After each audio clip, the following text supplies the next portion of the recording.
It's Gail with Everything Nash, talking to Carly Pearce from Switzerland. Is that girl? True. Are you exhausted right now? Yes. Okay. That would be accurate. Let's talk about all the things so you can do your show and go take a nap. ACM Honors. I love so much that you wanted to do it again because you said this is something you want to do. So talk about that experience of doing it for the second year in a row, ma'am.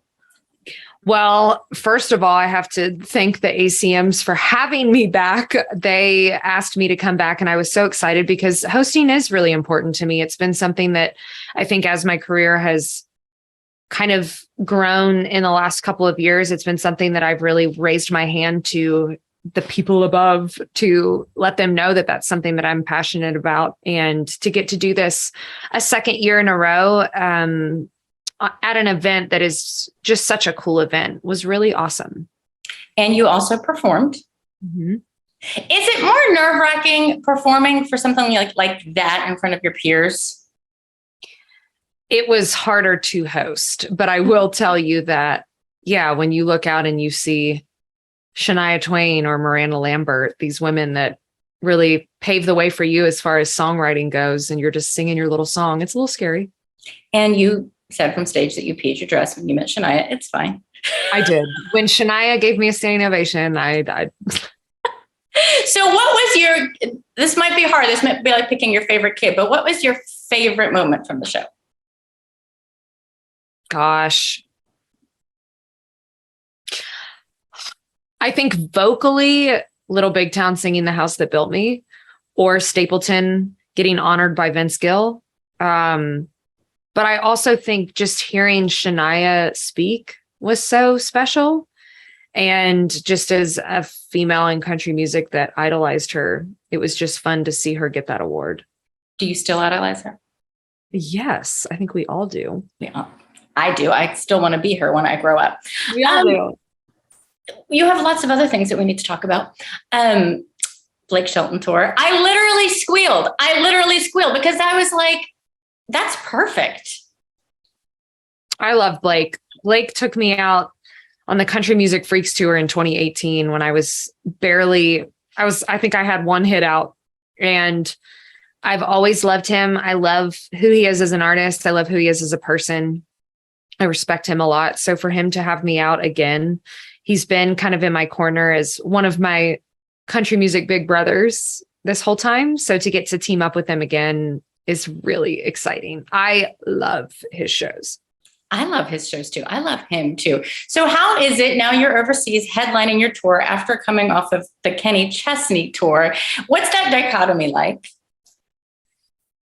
Kind of dipping back. I mean, I haven't played a show over here yet. We got here last night. But I think just dipping back into the world where I'm headlining is super fun. Obviously, getting to see so many people this summer on the Here and Now tour was so special, but I think there's nothing like really playing your own shows for fans. And it's been since 2019 since I've been over here in Europe and just overseas. So getting to kind of celebrate everything that has happened to me in the last few years and see kind of if these fans are still loving me like they did all those years ago is exciting. Kenny Chesney said in an interview, not with me, but he said in an interview that when he asked you to be on the tour, it was before your career had exploded. And so he feels really lucky that he got you. Can you talk about being out with him and your relationship with him? I think Kenny is one of the greatest of all time. I really do, as far as a touring act. And getting to be out on the road with him and kind of just see how he puts on a show was something that I think as an artist, you kind of get a front row seat to those moments where you go, oh my gosh, this is why they're as successful as they are. So to get to do that with him, especially at this point in my career, as I look to the future and see how I want to build my hard ticket, it was really awesome. It was super inspiring to see that fan base, fandom, love him like they do. Well, I mean, you're on your way. You sold out 2 nights at the Ryman. I'm very excited. Yes. I'll be there. Were you surprised by that? Because that's such a prestigious show. And it's hard to play in Nashville. Yeah. I mean, of course, when we put out the first night, it was like, we'll just see how it goes. And, within an hour, we were able to put the other one on sale, and all the awards and the number ones and the fun hosting things and all that stuff is super fun. But at the end of the day, selling hard tickets is the name of the game. So to be able to do that is really exciting. And that'll be kind of my last hurrah of the year. And it feels a little bit like I'm getting to end my 29 journey. Obviously, I'll be singing these songs until I'm dead, but just as a whole album, as a cycle of life, I'm getting to end it on such a prestigious event. So it feels really awesome. I'll try not to cry. Same. New music. So you said your last single from the 29 album is out, which I was kind of bummed by because there's a lot of good songs and I was pulling for Diamondback. But, oh my goodness.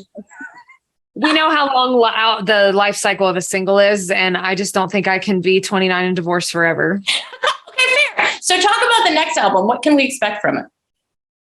I'm in the process of writing it right now. I'm really excited about it. I think again, I write from where I am in my life. So I think that you're going to see this new season of life for me, and more confidence in the kind of country music that I make, and really just waving my flag in that. I think you'll see the beauty of falling in love again, but also the hardships that come with trusting somebody again, and that push and pull of what that looks like. So I think it's going to be just, you'll know exactly where I'm at in my life. Was it hard for you to make that relationship public? Because you had kind of gotten burned in the public eye before. Also, he's adorable.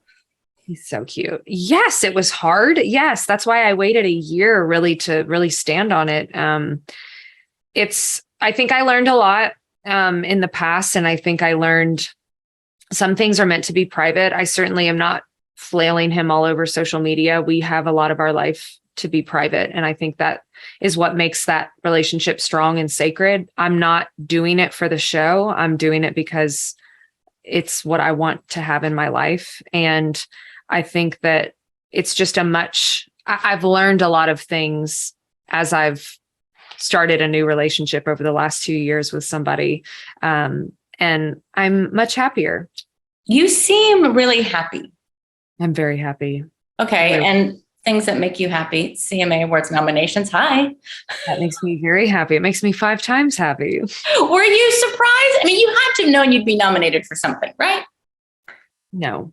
Really? Literally, no. I said to somebody that I work with, all I want is one.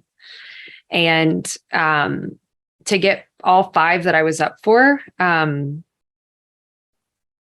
don't know how to explain that. At every single step of this, I still am like, please let it happen.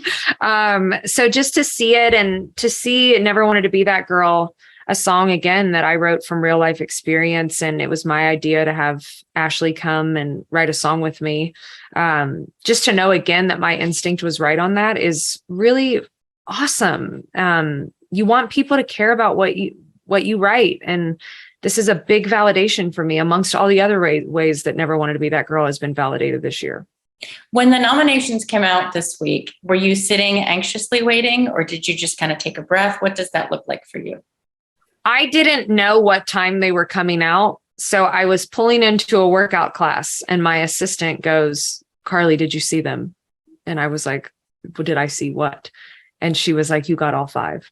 And it was almost better that way for me, instead of just sitting by the phone waiting. And I made her send me the photos of all 5 because I didn't believe it. I loved it. We were all texting because you have a whole posse of people rooting for you. I just want you to know, like, there's a whole posse of us. Thanks. So I feel like we talk about this in some form every time we chat, but so much keeps happening. And so it's a new conversation every time because more things keep happening for you. So are you now able to absorb it a little bit? I mean, yes, but also I hope that I never get to a place where this stuff doesn't surprise me, or that I'm not super grateful, because I think then I will be expectant of it, and that's not the way to live. So I think that I love that I still am very much, oh my goodness, this is all I ever wanted. It took a lot of time. And yes, I got a record deal 6 years ago, but I really don't feel like until the last 2 years have things really started to click for me. And it's based on literally the music that I always wanted to make. And so I just, at every single step, am so grateful that the childhood dreams that I had are now my life. I love it. Okay, before I let you go, we have to talk about news that just came out today. Kelsey Ballerini, Kelly Clarkson, and Carly Pearce. Can we do a tour, please?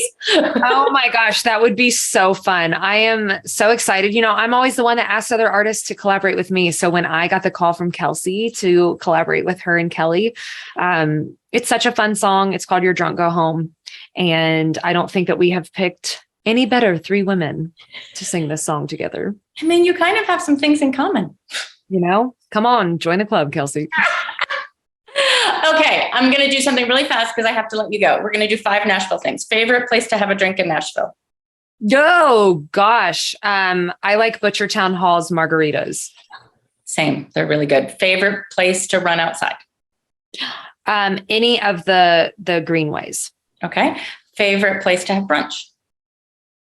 I don't really eat brunch because I like breakfast and lunch, but I would say Pinewood Social, but I eat all my meals. Okay. Favorite place to go shopping? Oh, gosh, what do I like? I like Hero, Posh, and, the Green Hills Mall. I love the Green Hills Mall, and I always wish I had more money at the Green Hills Mall. I know. Okay. And last one, if you were telling somebody the one place they have to go in Nashville, where is it? The Opry. Obviously. All right, my friend. Carly, so good to see you. So good to see you. Thank you. You're welcome. We will talk soon. All right. See ya.